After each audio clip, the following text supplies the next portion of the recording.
Welcome to the Grow Your Clinic podcast. My name is Ben Lynch. Today we have Adrian Perillo. He's had many lives and now serves as the co-CEO of Medipass. In a former life, he looked after Medibank's consumer product range, Medibank, the private health insurer, and he also worked with Telstra Health. He's now, as I said, the co-CEO of the health fintech financial technology company called Medipass.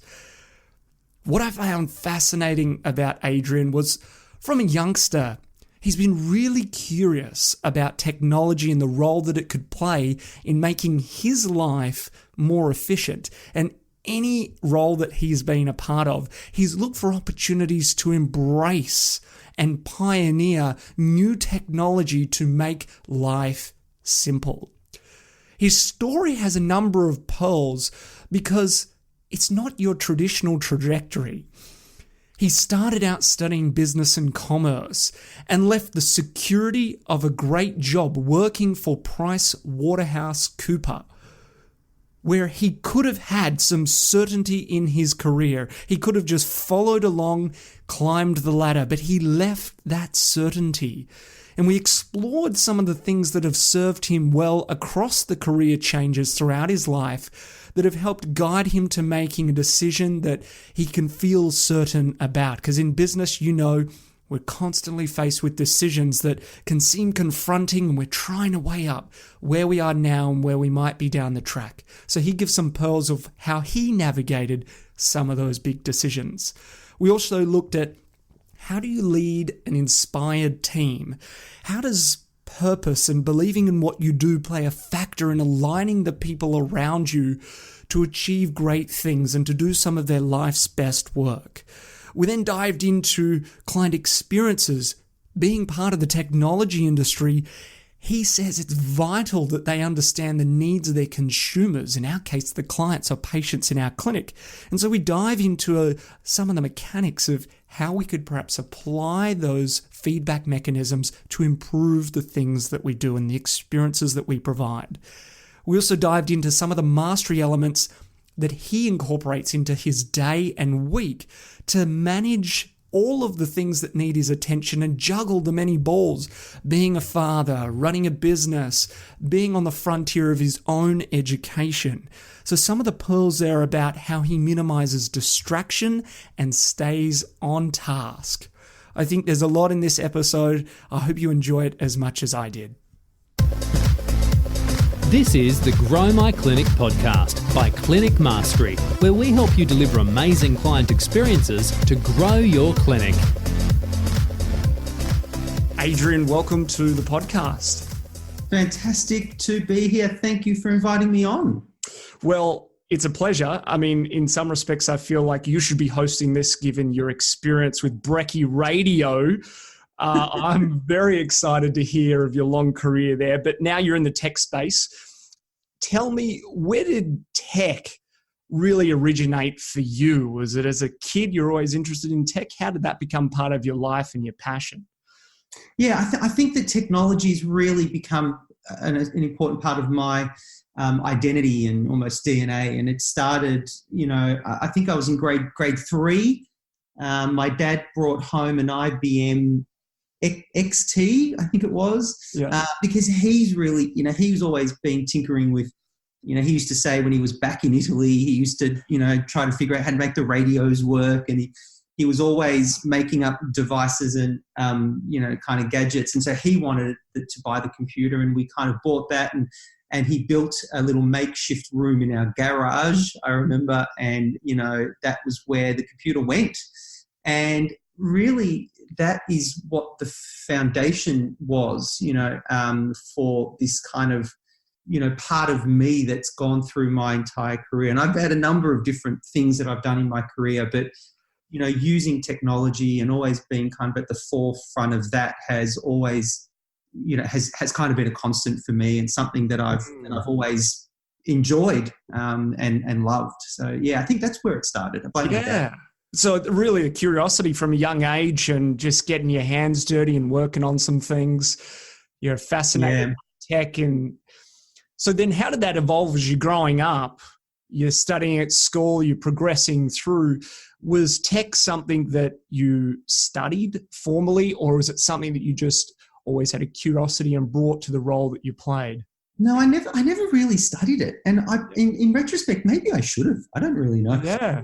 I ended up, and it wasn't kind of really a thing. I don't know. It just didn't feel like it was as big of a thing, back then. And I didn't really have, I grew up out in the west of Melbourne, man. So, there weren't many people doing, computer science or anything like that. Yeah, sure. And so what I did was I didn't know what to do, and I had a family member suggest maybe to do business or commerce, which is kind of what I did. Okay. But on the side, I was always interested in. I was. I knew how to use DOS, and then I started getting into Dreamweaver, and this was just as a hobby. And then I was on doing Flash stuff, and so it was never really. I was never coding, like anyone codes. Sure. It was just it was just the self. When you're interested in something and you just do it, in your kind of spare time. But then what happened was I was on these dual paths, and I was then studying. I studied to become a chartered accountant. Okay. And I guess the story of my career is always how do I bring technology and really new digital experiences into my life. That's my career, or really just my life, or on the school that my kids are at, or that's kind of the story of my life. How do I bring digital technology to everything that I kind of do? And that's just kind of because I've enjoyed it, Yeah. Is there anything that you've found that particularly resonates with you when you're looking at bringing it into your life? Is it because you see that it makes your life easier, or you're just curious about mechanically how things work? What is it that really resonates with you about tech? I think I just get excited about future opportunities and what's kind of, possible. And I really want to optimize for that. And I think the other thing is my personality style is quite like, I think I'm not too proud to say, that I really like being efficient. I think that's another piece of me that really resonates, and so I like, so for technology, I see the efficiencies that it can bring, the ability for me to get more done with my time and organize things and, organize the family and, from a work perspective, empower consumers, or from a, I just, it's hard not to be excited about that kind of possibility, especially when you're my personality type, right? Which, optimizes for efficiency and better experiences. So I think that's kind of why it's always resonated with me.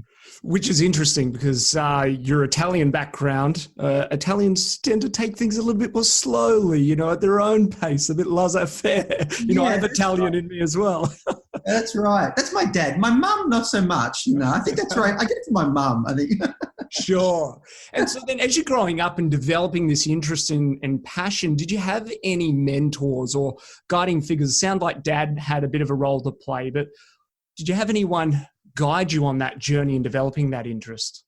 Yeah, so I was the first in my family to go to uni, right? We didn't, mum and dad, have quite a, story of the traditional migrant story, right? That so many people in Australia have, and they had nothing, and for a better life, they came to Australia and, quite young and, barely spoke English. And so I think my mentors were really quite strongly, around work ethic and, the importance of family and how to live a life through those values. I haven't really had many, or I didn't really when I was younger, certainly have many kind of business career mentors, Sure. My parents didn't even know what subjects I did. They were not going to be sitting there recommending what, uni subjects to do. That just wasn't how it worked. But I did happen to meet someone who did suggest,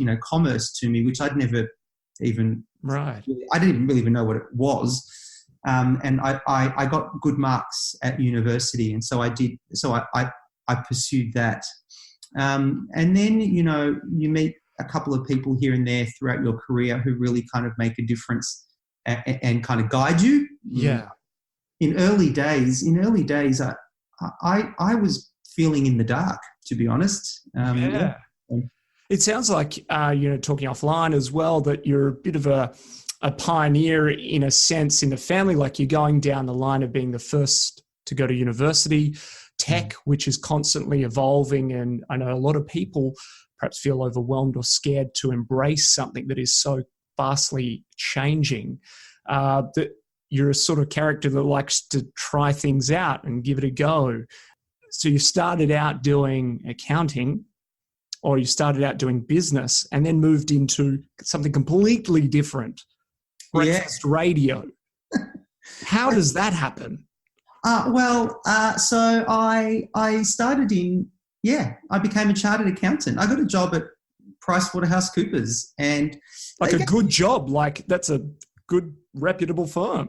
Yeah, it was great. I don't think I really quite realised at the time, right? Because I went to uni, they were on campus, I interviewed, and they gave me a job. So I was like, all right. So I went and got a job, and that was accounting. And I kind of enjoyed accounting, but I kind of felt like there was more that I was missing out on, and, by the time I was like 24, 25, I just felt like my career was done. I remember the analogy, like I felt like I was on a tram and I didn't need to do anything. I just needed to sit on the tram and I'd arrive at the end because it was done, and I was feeling like that wasn't kind of the career that I wanted, and that I would feel, just like I hadn't made the most of my abilities Sure. interests in particular. So I just said to PwC, who are amazing, I want to take a year off, and they gave me a year off, and I studied film and television producing at the Victorian College of the Arts.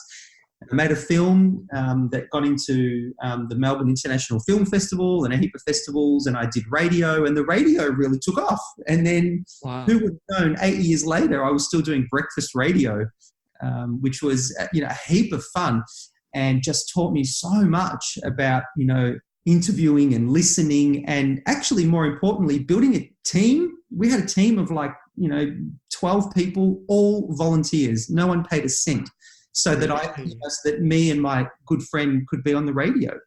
And this was before YouTube was big. We had YouTube channels and we had podcasts, and we had no one even knew what podcasts were.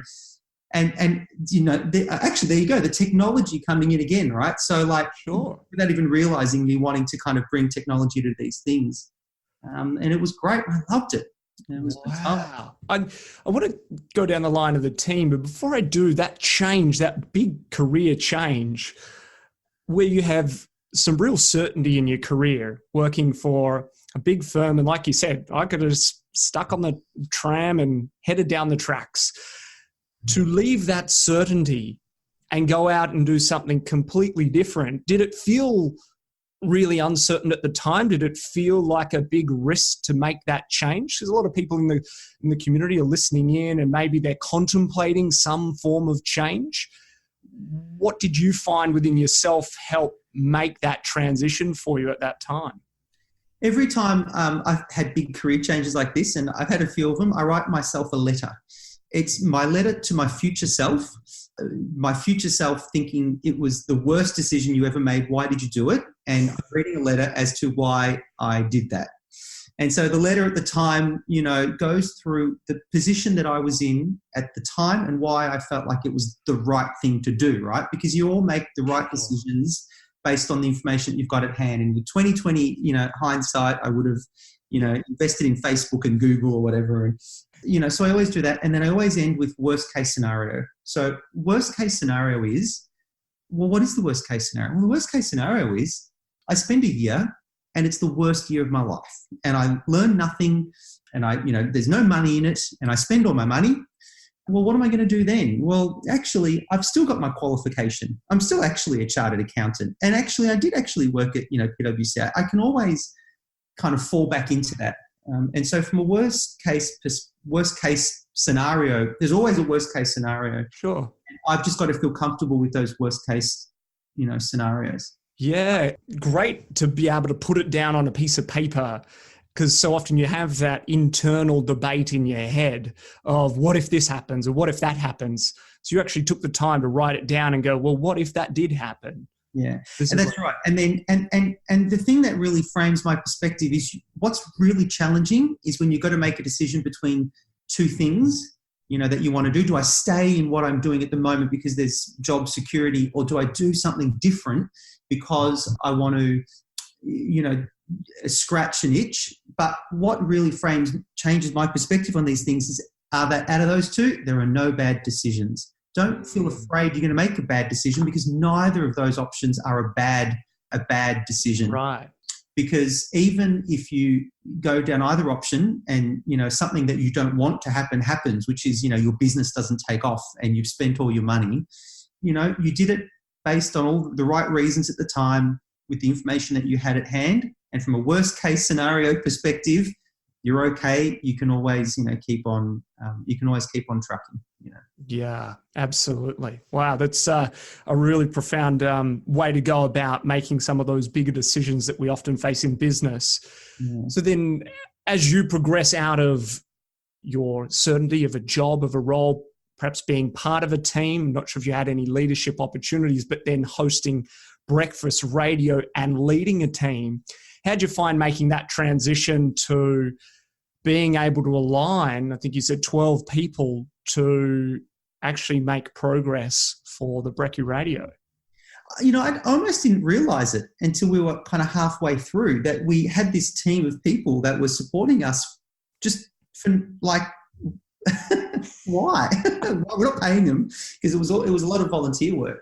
This is probably stuff that most people kind of know and understand, is that teams and not teams, people want to align behind people they believe in through work that they believe in.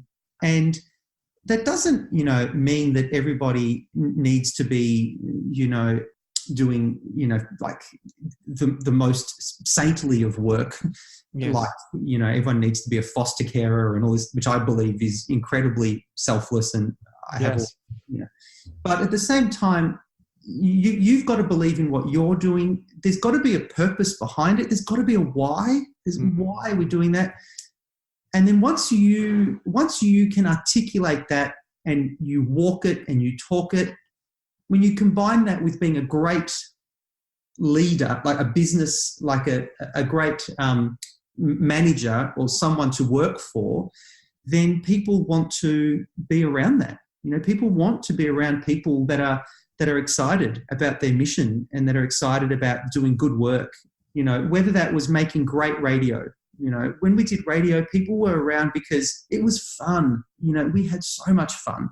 And that's why people wanted to hang around, because, we didn't take ourselves too seriously, but we did a good job. And that came through in, listeners and audience. And then, when I went into other roles at Medibank or Telstra, or even now at Medipass, having a clear reason and a clear mission, and even if it's really simple, living and breathing that and being honest to that, and then just being a great manager, people want to be around that, Oh, absolutely. That's a really poignant thing that you say around have a clear purpose of why you're doing it and believe in what you do. I think that's a simple but profound message of, as a leader of any team, if you're going to align people, you have to show up and believe in what you're doing.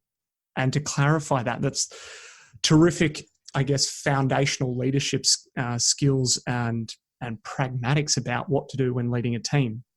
So you progress from breakfast radio and then get back into a bit more of the corporate world in working with Medibank and Telstra. Tell us what were you doing at Medibank? So I worked at Telstra for a moment, really. Okay. Doing, they had a business unit called Census, starting with an S, Yes. which does a lot of online advertising. And so I ran their search engine marketing and SEO business, website business, and social. So we had large teams of campaign managers that would run campaigns for businesses, from dentists to plumbers to everything in between, small to medium enterprises looking to advertise in this new world when they'd heard of this new thing called kind of, Google, and how do they manage that? So I managed that and really loved that as well, and the idea was there's all these businesses in Australia that don't understand how they can make the most of this new digital landscape. So kind of how do we help them do that? And at the same time, how do we transform the census business? Because it was largely based on yellow pages and white pages. Because that's where they came from. Sure. Yeah, so I did that and loved that. And then, kind of fast forwarding through, I moved on from that role into Medibank, and I ran Medibank's Consumer Products Suite. So I got really into the depth of what were their products that they had and their policies, and did they meet the needs of their members. And the change there was around how do we bring some new thinking. I don't want to say disruptive thinking, but how do we breathe some new life into private health insurance? So to be able to ensure that members are getting the most out of their policies, and that might mean new and different and interesting things. Like, for example, at the time we launched something called Gym Better, which was the ability to go to any gym for I can't remember, $10 or something like that a visit or something. Like there were these different ideas that we really pushed and brought and kind of brought to the table. That's what I did in that role. Yeah. And so when you're doing that, and you touch on an important point around identifying the needs of the consumers. In this case, we're talking about patients in the clinics. What are some of the things that you do to be able to gauge the needs, the interests of your consumers, and then some of the steps to implementing that change? So that's an interesting question. At the time, maybe not at the time, I'm going to say 20 years ago, and maybe it's the same in many enterprises at the moment. What they do is they get large rooms of people, and we sit behind dark glass, and they bring in groups of people and ask questions and, kind of try to garner feedback and, market research and all this kind of stuff. But what I found, and I've done that, and I've done every model in between, is that actually is not the best way to get feedback. The best way to get, feedback is really one-on-one, and it's harder and it takes longer. Sure. But what it means is the person who has had more one-on-one conversations with, customers is usually the one who has the fairest aggregation of what people are actually, thinking.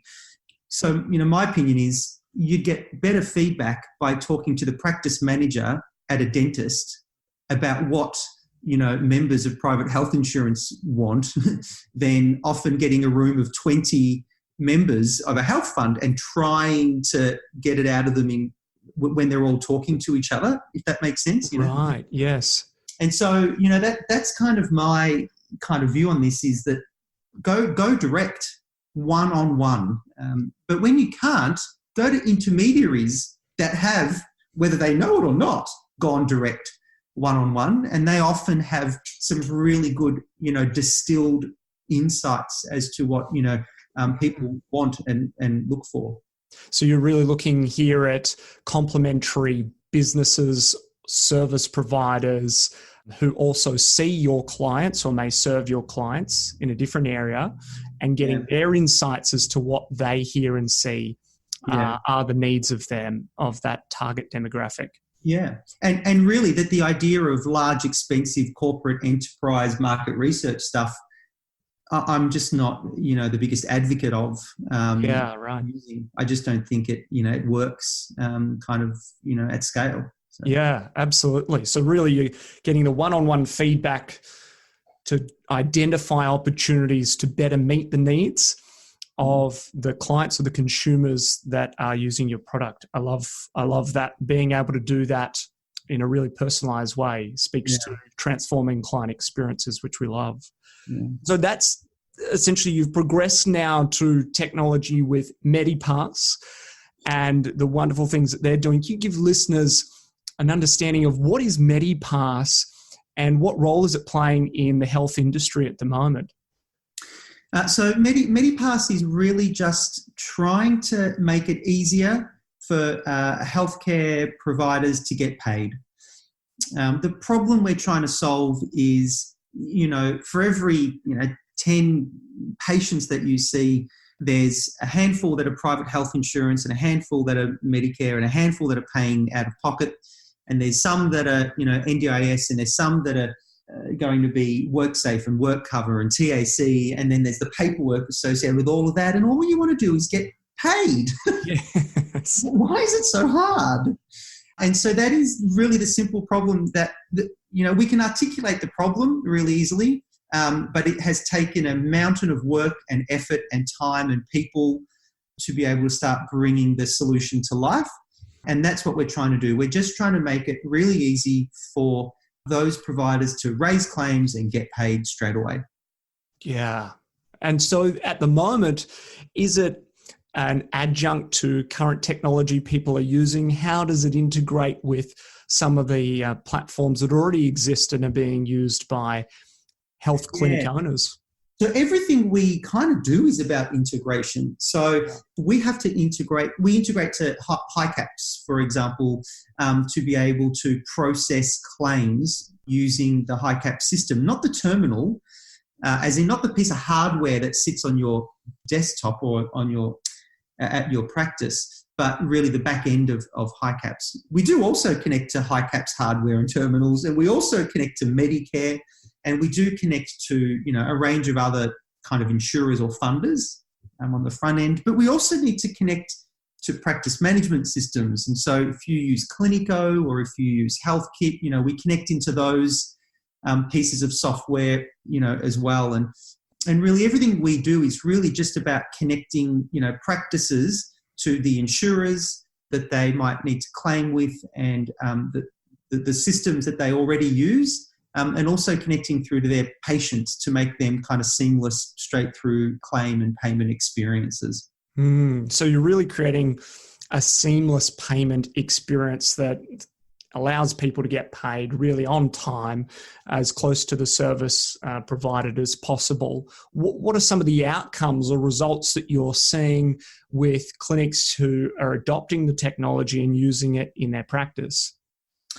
Yeah, so the feedback has really been fantastic. The idea that you don't need a terminal to be able to do a lot of these claims has come back as very strong feedback. For example, on our Medicare integration, because straight through you can run these claims from your browser. Some of the other ones are around. We facilitate the payment of claims to some other insurers, like for example Garrison for the Australian Defence Force was one that we've been doing. And the process when you use a digital solution like ours is really just so much easier. You go to our portal, you type in the information that's required, we validate it on the spot so we know whether it's right or whether it's wrong, and we tell you whether you got a digit wrong or something's not quite right. And then when you hit submit, it's very quick to get that approved. We're talking like, straight away, instantly for a lot of them. And for outliers, it might take, 24 hours. And then you get paid. And you compare that to anything else, to any other kind of billing. You've got paperwork, you've got PDFs, you have to fill them in, print them off. It's just more complex, and we just people expect better from. Well, you get better from your bank. You get a better experience when you order a pizza. Really, healthcare providers should get it and deserve a better experience. That's what we're doing. Absolutely, I think the evolution of things like Uber Eats, all of these sort of platforms where it's also easy and convenient to make these payments in many respects. That's a level of simplicity that you're bringing, a level of structure and seamless integration into the payment experience. Yeah, that's right. Yep, that's exactly right. That's what we're really about. And so you've got all of this on your plate, an emerging technology that's branching out into the industry. You've got a lot on your plate. How do you manage your diary, your competing things of attention, team members, the evolution of the product, the marketing of the product, running a team, being a dad? How do you go about managing your life and staying sane at the same time? You know, you could probably tell from my personality that I've really focused on optimizing for these things in my life. Sure. And I'm pretty happy with the balance. I don't do enough exercise, but other than that, you know, so I do a few things. I'm up at 6 every day. Yep. I put my phone in the other room, so when the alarm goes off, I'm up and out of bed within 20 seconds. You know, brilliant.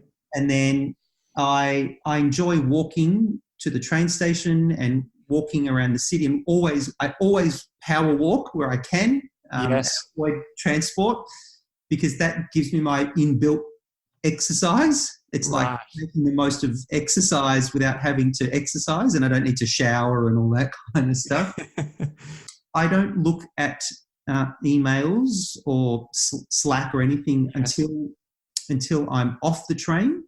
Okay. Because I can't respond to them with the consideration that I kind of want, and so I just don't. And so in the morning, it's kind of a bit more relaxed. Yes. And then I power through a day as much as I can, and I always finish at 5:30, because I want to be home for dinner every night. So I'll be home at 6 o'clock for dinner with the twins. I've got, twins. Beautiful. And then we go through the nighttime routine. And when I'm on the train, I don't look at emails.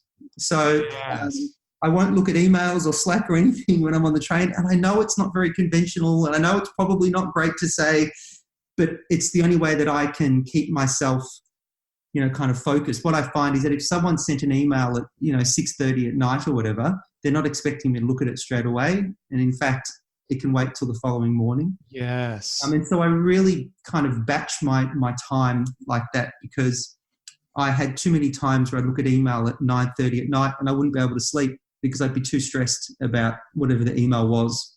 Yes. So I really compartmentalize my time. I try exercise. I'm not good at exercise. I can admit that. I try to do it through my day. Yes.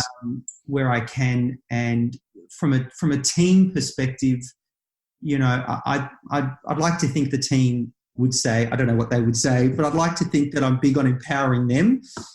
I like to have my finger in every pie, but I'm not. It's not scalable when I'm the speed hump for everyone.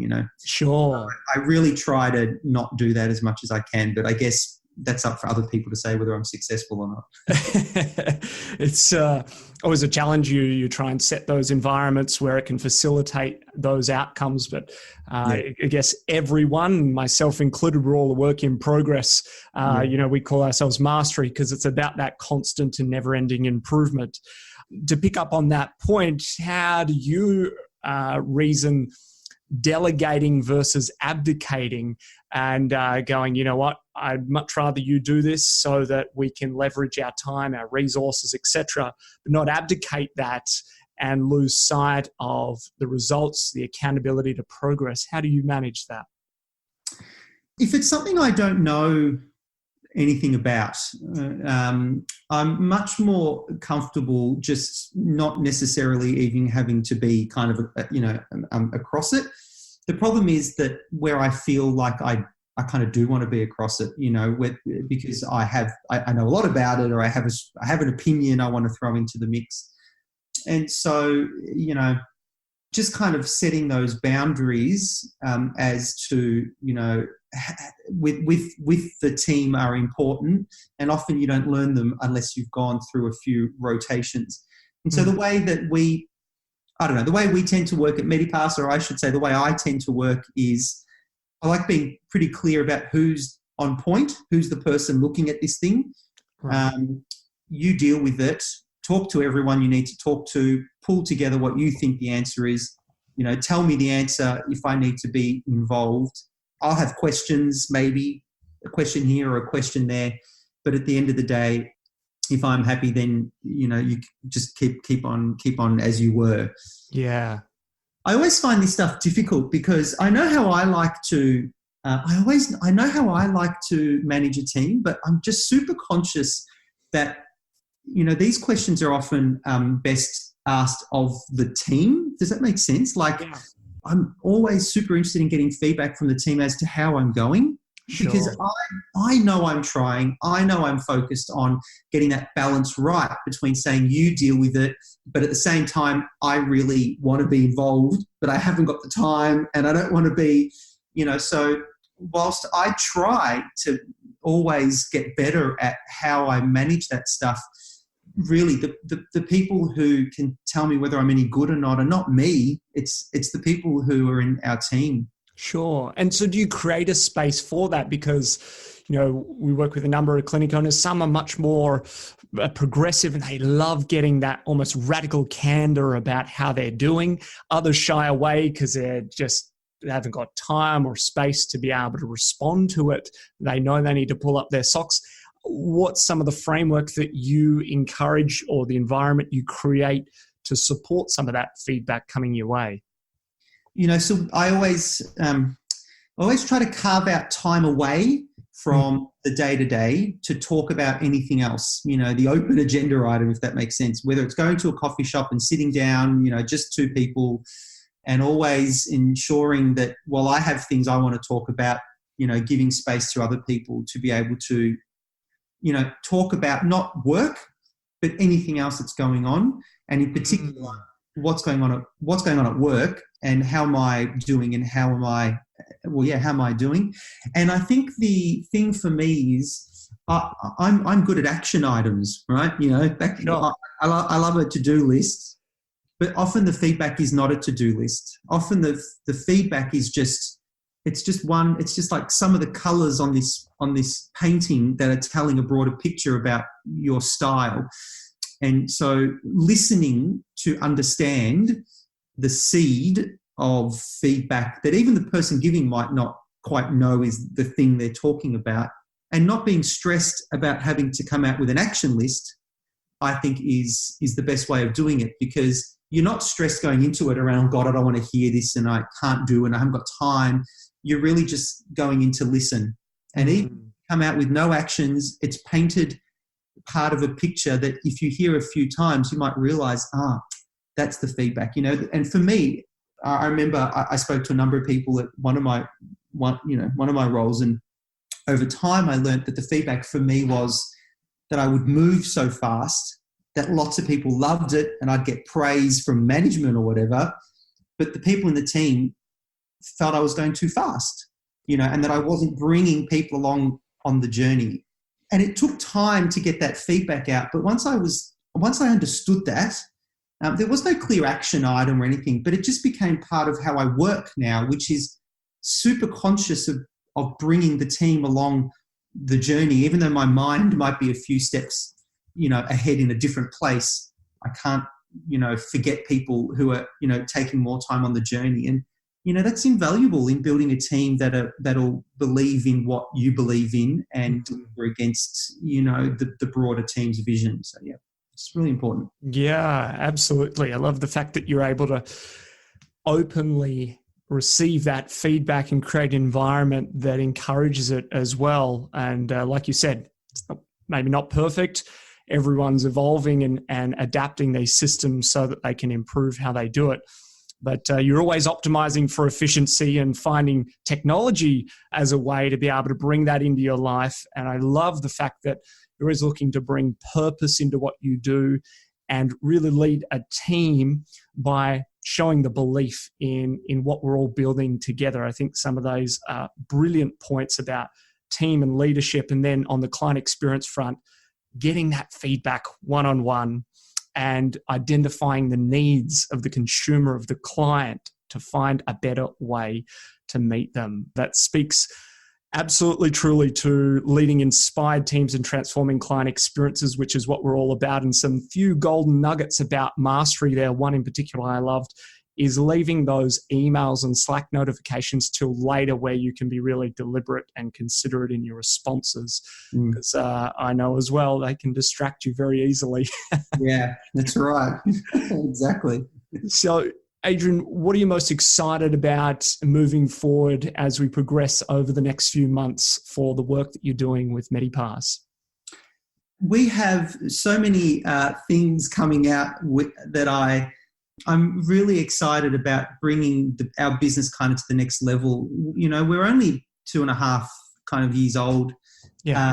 And we, believe it or not, feel like we've been spending that time building back-end pieces of the puzzle, just foundation things that you need when you're working in healthcare, in payments, and, you can't easily build this stuff. Now that we've got it, we come up with these new things we want to do and these new integrations and these new features, and we can deliver them so much faster. And so we've got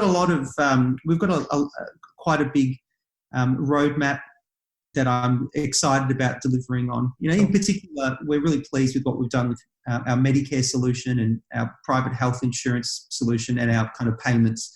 Those three together as a package and a bundle, and some of the integration partners that we're working with, like that I mentioned, like Clinico and HealthKit and a few others. We're just really excited about seeing that all, come to market and providers, use it and give us feedback and just continue to build out. And so someone's listening into the episode here and they want to find out more about, whether it's right for them or whether there's something in the pipeline that they can, be excited for and align themselves with you. What's the best way for someone to act on that? So probably the best way is you can kind of go to our website and you can sign up to a newsletter, and we've got a provider newsletter. We send like one every 3 months is our kind of frequency at the moment. You can sign up for Medipass for free. We have 2 tiers, the free tier and the paid tier. The free tier costs you nothing, it's especially easy to sign up if you're a HiCaps provider, because we've partnered with HiCaps. So you could, if you want to have a play around, jump on and have a look there. We've got a Facebook page, or if you want us to give a demo or learn more, just drop us a note at, support@medipass.com.au, and, we'll be sure to reach out and follow up. It's probably the best place to get in touch with us. Oh, absolutely. I want to say thank you so much for being on this episode of the show. What I always love is speaking with founders, directors, CEOs of companies, is to see the people who are at the helm, who are on the front line, really helping lead change and progression. And the fact that you've got a long-standing history of looking at how things can be more efficient, meeting client needs, and using technologies to make your life easier, more seamless, more integrated. It's pretty cool to be able to see that regardless of the stage that Medipass is at right now, that it's in good hands with you and the team at Medipass to progress and provide some really great results for the clinic owners that are out there in the community. So thank you so much for joining us on the episode today. Thank you very much, and I do want to, say congratulations to you as well, and what you're doing at Clinic Mastery, because I look at your purpose and your vision and your team and what you're kind of building, and I see a lot of parallels, and I love it, and you get that feedback from everyone, the people who work with you and deal with you. It's that same stuff, this is it all comes back to the same kind of principles that we talked about. And I just want to say congratulations. You guys have been doing a great job. Really appreciate it. I think if we all continue to put our respective clients at the forefront of what we do, I think we can make some good progress. So it's awesome to work with you. Thanks, Ben. Thanks so much, Adrian. You can catch all of the show notes over at clinicmastery.com. Please, if you liked this episode, give us a review and rating on your listening provider. That would be amazing. And we'll see you on another episode very soon. This is the Grow My Clinic podcast by Clinic Mastery, where we help you deliver amazing client experiences to grow your clinic.